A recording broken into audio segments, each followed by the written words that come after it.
कक्षा 11 के भैया और बहनों सुप्रभात।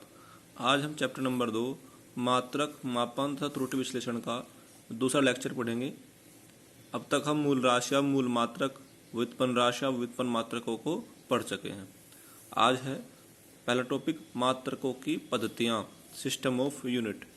जब हम एक देश से दूसरे देश के बीच व्यापार करते हैं तो उसके बीच हम मात्रक की पद्धतियाँ चुनते हैं कि हम और आप इन ही मात्रकों में वस्तुओं का लेन देन करेंगे। वो 3 पद्धतियाँ हैं MKS, CGS, FPS। MKS पद्धति में M4 होता है मीटर, K4 होता है किलोग्राम, S4 होता है सेकंड। यानी कि दूरी का मापन मीटर में होगा, द्रव्यमान का मापन किलोग्राम में होगा और समय का मापन सेकंड में। CGS, C4 सेंटीमीटर, G4 ग्राम और S4 सेकंड। ऐसे ही F4 फुट, P4 पाउंड और S4 सेकंड। दूरी फुट में नापेगी, द्रव्यमान पाउंड में और समय सेकंड में। पाउंड जानते होंगे आप, ऊन को पाउंड में ही खरीदा जाता है या गैस को भी पाउंड में ही मापा जाता है। यह ब्रिटेन में इसका उपयोग ज़्यादा होता है। एक पद्धति के मात्रक को दूसरी पद्धति के मात्रकों में बदलना। हम एक पद्धति के मात्रक को दूसरी पद्धति में बदलना सीख रहे हैं। इनका बहुत बार यूज होगा आगे न्यूमेरिकल्स में, तो इन्हें एक बार समझ लें। हम जानते हैं 1 मीटर में 100 सेंटीमीटर होते हैं और 100 को लिख सकते हैं हम 10 गुना 10, 10.100 सेंटीमीटर। यहाँ पर 10 2 बार है, 10 की पावर 1, 1 और 1 2, गुना करते समय 2 खाते जुड़ जाती है। 100 को हम 10 की पावर 2 सेंटीमीटर लिख सकते हैं। ऐसे 1 मीटर में 1000 मिलीमीटर होते हैं। 1000 को हम 10 गुणा 10 गुणा 10 3 बार लिख लेंगे, तो ये 10 की पावर कितनी हो जाएंगी? 1 2 3, 10 की पावर 3 मिलीमीटर। तो 1 मीटर में 10 की पावर 2 सेंटीमीटर होते हैं, 1 मीटर में 10 की पावर 3 मिलीमीटर होते हैं। ऐसे ही 1 मीटर में 10 की पावर 6 माइक्रोन होते हैं, 10 की पावर 9 नैनो होते हैं, 1 मीटर में 10 की पावर 10 एंगस्ट्रॉन्ग होते हैं, 1 मीटर में 10 की पावर 12 पीको होते हैं, 1 मीटर में 10 की पावर प्लस 15 फर्मी होते हैं। यहाँ पर देखते हैं सेंटीमीटर, मिमी, माइक्रोन, नैनो, एंगस्ट्रॉन्ग, पीको और फर्मी, ये सभी मीटर से छोटे मात्रक हैं। तो जब भी बड़े मात्रक को छोटे मात्रक में बदला जाता है तो घाते धनात्मक आती हैं, धनात्मक। इसके विपरीत भी कर सकते हैं।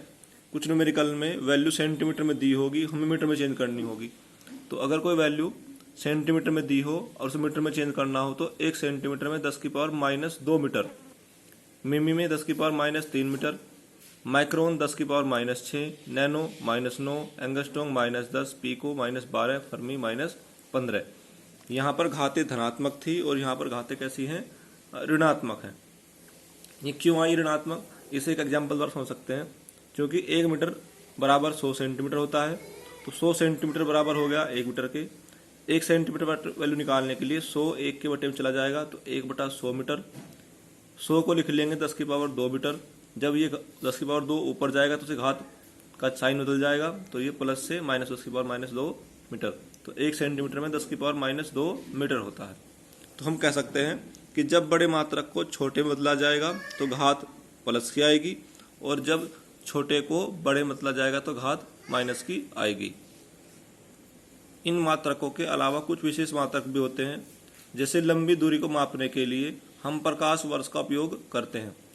लंबी दूरी जैसे यहाँ से पृथ्वी से सूर्य तक की दूरी, पृथ्वी से चंद्रमा तक की दूरी, ये बड़ी दूरी नापने के लिए हम प्रकाश वर्ष का उपयोग करते हैं। प्रकाश वर्ष दूरी का एक बड़ा मात्रक है।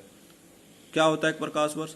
एक प्रकाश वर्ष वह दूरी है जो कि प्रकाश रिक्त स्थान में यानी खाली स्थान में 1 वर्ष में तय करता है।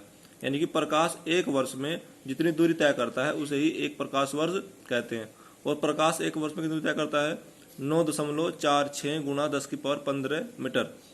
9.46 लगभग 10 ही होता है, तो 10 ये 10 की पावर 15 ये गुना कर समय घातें जुड़ जाती हैं, 10 की पावर 16 मीटर हो जाएगा लगभग। ये साइन है लगभग का। तो एक प्रकाश वर्ष लगभग 10 की पावर 16 मीटर या एक्चुअल में 9.46 गुणा 10 की पावर 15 मीटर। तो आप इसका भी इस्तेमाल कर सकते हैं, इसका भी। और है समतल कोण व घन कोण के मात्रकों को पूरक मात्रक कहते हैं। यहाँ पर 7 मूल मात्रक और 2 पूरक मात्रक होते हैं। पूरक मात्रक होते हैं, जैसे समतल कोण का मात्रक होता है रेडियन और घन कोण का मात्रक स्टेरेडियन। तो रेडियन और स्टेरेडियन ये पूरक मात्रक हैं। वास्तव में समतल कोण और घन कोण का कोई मात्रक नहीं होता, इनके मात्रकों को माना जाता है। समतल कोण का मात्रक हो गया रेडियन, घन कोण का मात्रक हो गया स्टेरेडियन। जैसे हम देखते हैं, ये एक वर्त है, ये इसका केंद्र है, ये इसकी त्रिज्या और ये चाप है। तो कोण निकालने के लिए कोण सूत्र होता है चाप बटे त्रिज्या। तो चाप हो गई यहाँ से यहाँ तक की दूरी, और दूरी कैसे नापते हैं? मीटर से। और त्रिज्या हो गई यहाँ से यहाँ तक की दूरी, और दूरी कैसे नापते हैं जी? मीटर से। तो मीटर से मीटर कट गया, यानी कोण का कोई मात्रक नहीं होता, लेकिन इसके मात्रक को रेडियन माना जाता है, तो इसलिए क्या कहते हैं इसे? पूरक मात्रक। ऐसे ही घन कोण का मात्रक क्या होता है? स्टेरेडियन। नेक्स्ट टॉपिक है मापन में त्रुटि। बच्चों, जैसे गुरुत्व त्वरण का मान हम जानते हैं 9.81 मीटर प्रति सेकंड स्क्वायर होता है, लेकिन जब एक्सपेरिमेंट करते हैं, कक्षा 11 में बच्चों को देते हैं, तो किसी बच्चे पे इसका मान 10 निकलता है, किसी पर 11 निकलता है, किसी पर 9 निकलता है। तो ये जो मान हमने मापा प्रयोग द्वारा, इसे कहते हैं प्रायोगिक मान, और 9.81 क्या है उसका? वास्तविक मान। तो प्रायोगिक मान और वास्तविक मान में ये जो अंतर होता है, इसे ही त्रुटि कहते हैं। तो परिभाषा हो गई, किसी भौतिक राशि के वास्तविक मान व प्रायोगिक मान के अंतर को त्रुटि कहते हैं। तो सूत्र हो गया, मापन में त्रुटि बराबर प्रायोगिक मान अंतर वास्तविक मान। ये अंतर का साइन है, अंतर के माने जैसे 3 अंतर 4 लिखा है, तो 3 और 4 में कितने अंतर है? 1 का। तो यहाँ पर हमेशा बड़ी वैल्यू में छोटी वैल्यू घटती है। अथवा ऐसे भी कह सकते हैं, किसी माप की अनिश्चितता को त्रुटि कहते हैं, यानी जब हम माप को सही से नहीं बता पाए तो सही क्या कहते हैं? त्रुटि कहते हैं। जैसे हमें इस स्केल द्वारा किसी दूरी को मापना है, ये मीटर स्केल है, 0 centimetre, 1 centimetre, 2 centimetre, 3 centimetre, 4 centimetre, इनके बीच में 10-10 लाइनें हैं। अगर कोई दूरी यहाँ से लेके, जैसे इस कैप को मापें हम, इसे 0 पर रखें, तो ये यहाँ पर यहाँ तक पहुँचती है। और अगर ये दूरी यहाँ पर होती, इस लाइन पर, तो कहते 1 2 3 4 लाइन बाद होती, 5 लाइन बाद होती, 1 2 3 4 5, तो कहते 1.5 सेंटीमीटर है। और अगर छठी लाइन पे होती तो कहते 1.6 सेंटीमीटर है। लेकिन ये 1.5 और 1.6 के बीच है। तो अब इस दूरी के को हम सही से माप नहीं पा रहे, तो इसे कहते हैं अनिश्चितता। तो यही हो गई त्रुटि, यानी कि ये जो फालतू हो गया। थैंक यू, धन्यवाद।